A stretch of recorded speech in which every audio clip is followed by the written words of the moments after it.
तू लवकर घरी आलास म्हणजे आपण बागेत जाऊ, म्हणजे या उभयान्वयी अव्ययाचा प्रकार आपल्याला ओळखायचा आहे. ओके, आता बघा, म्हणजे या उभयान्वयी अव्ययांनी हे दोन वाक्य जोडलेले आहेत.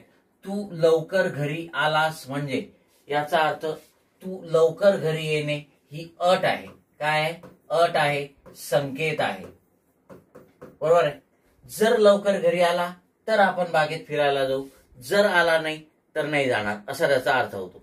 आणि मग हे जे उभयान्वयी अव्यय आहे हे काय आहे? संकेत बोधक.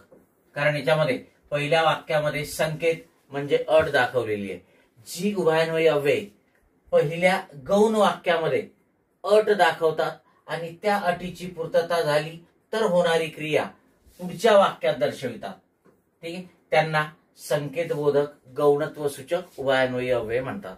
जर, तर, जेव्हा, तेव्हा, म्हणजे, की ही काय? संकेतबोधक गौणत्व सूचक उभयान्वयी अव्यय आहेत. आणि म्हणून इथे म्हणजे हे काय? संकेत दाखवते, अट दाखवते आणि म्हणून ते संकेतबोधक गौणत्व सूचक उभयान्वयी अव्यय आहे.